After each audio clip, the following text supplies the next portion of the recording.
भगवते वासुदेवाय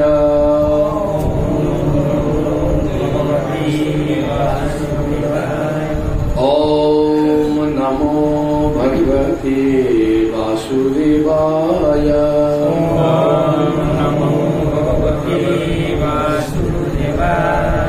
ओम नमो भगवते वासुदेवाय नमो विष्णुपदाय कृष्ण पृष्ठाय श्रीमती जयकर गोस्वामी जी नाम पदाय उदाय पदाय गौर कथा नामोदाय नगर ग्रामोदाय हरे कृष्ण।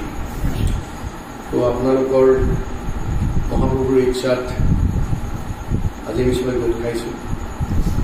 আমাৰ আচলতে আজি অহাৰ কথা নাছিল, কালি অহাৰ কথা আছিল, কিন্তু মোতকে আপোনালোকৰ জোৰ বেছিটো, গতিকে বৃহস্পতিবাৰটো প্ৰভুৱে মোৰ কিবা এটা কৰি আছিল, এইটো কেঞ্চেল হ'ল।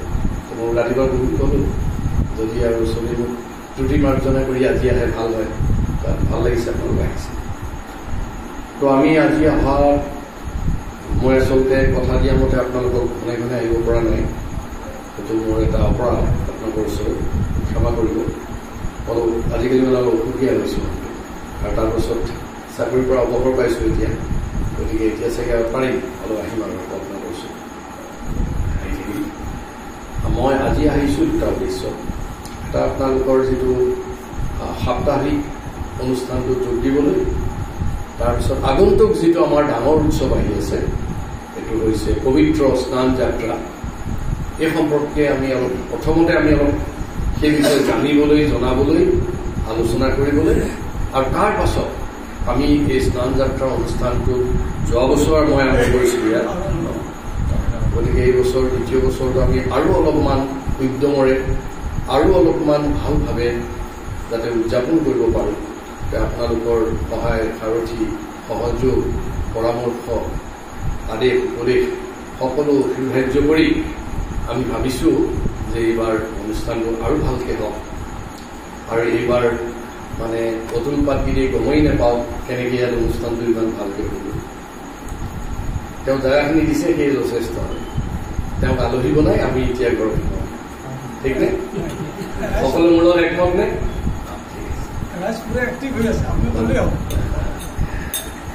এতিয়া আজি আমি যিটো অনুষ্ঠান অহা 22 তাৰিখে হ'ব নহয়, 22 জুনত পৰিছে আচলতে।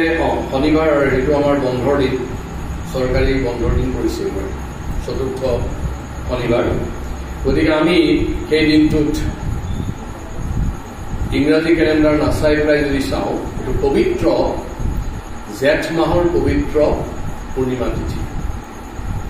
এই পবিত্ৰ জেঠ মাহৰ পূৰ্ণিমা তিথিটোত মহাপ্ৰভু জগন্নাথ, বলদেৱ, সুভদ্ৰা আৰু সুদৰ্শনজীও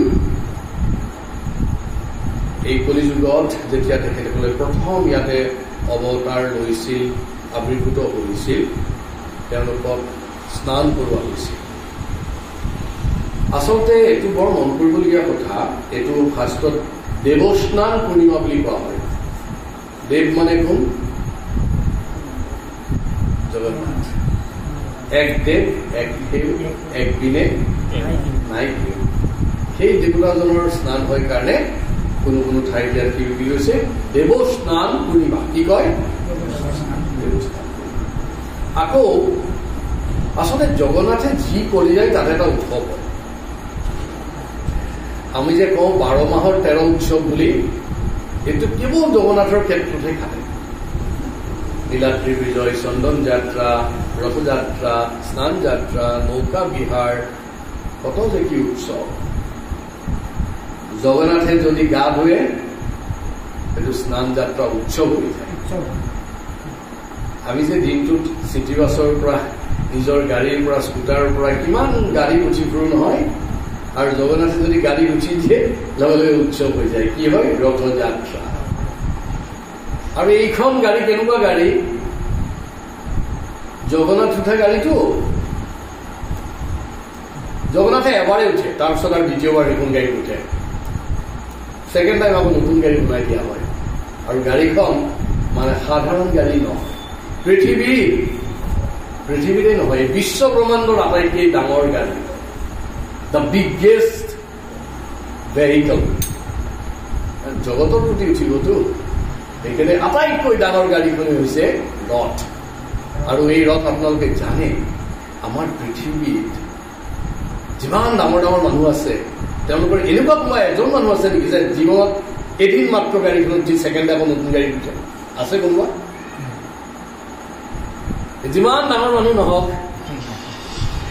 গোবিন্দৰ গাড়ী আছে গোবিন্দৰ কিমানবাৰ গাড়ী চলাই শেষ কৰি দিছে গাড়ী ভুগুলা হৈ গৈছে তথাপি উঠি আছে আৰু জগন্নাথ মাত্ৰ এদিন উঠিব তাই নেক্সট ডে মোক বেলেগ গাড়ী লাগিব নেক্সট ডে মানে বেলেগে গাড়ী বনাওঁতে 1 বছৰ লাগি যায় সেইখিনি কয় প্ৰভু আপুনি অলপ ৰ'ব বনাই আছো গাড়ী বনাই আছে এতিয়া গাড়ী চলি আছে বনাই আছে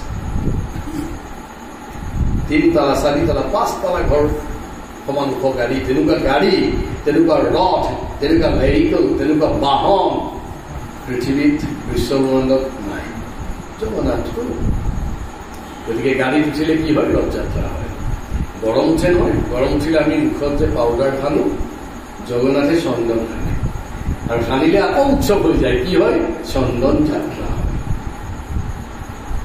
আপোনালোকে উত্তৰ গুৱাহাটীত গৈছে নাই দৌল গোবিন্দত গৈছে নদী দি নৌকা দি পাৰ হয় নহয় আপোনালোকে নৌকাত উঠিলে কিবা উৎসৱ হয় নেকি নহয় নহয় জগন্নাথ যেতিয়া নৌকাত উঠি যায় নৌকা বিহাৰ হয় নৌকা বিহাৰ হয়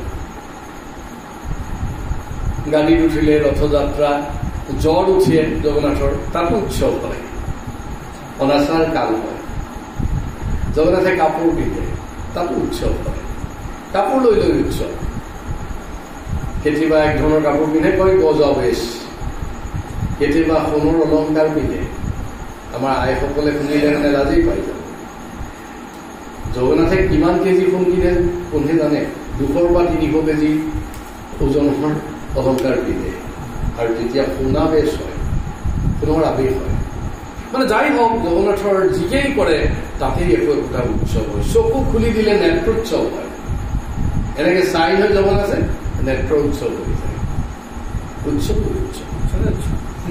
জগন্নাথে কেতিয়াবা অকণমান ধুনীয়াকে কাপোৰ পিন্ধি ডেকা হৈ যায় লগে লগে ভক্তসকলে এটা উৎসৱ পালন কৰে নৱযৌৱন উৎসৱ গতিকে এই জগন্নাথৰ এই জেঠ মাহৰ পবিত্ৰ যিটো পূৰ্ণিমা তিথি সেইদিনা মহাপ্ৰভু জগন্নাথে বলদেৱ সুভদ্ৰা আৰু সুদৰ্শন সহিতে স্নান কৰিব আৰু এই স্নানটোৰ নাম কি হ'ব মহাস্নান যাত্ৰা মহাস্নান প্ৰভু মহাপ্ৰভু আমি যেতিয়া পুৰীত যিসকলে গৈছে দেখিব তেওঁ কি বুলি মাতে মহাপ্ৰভু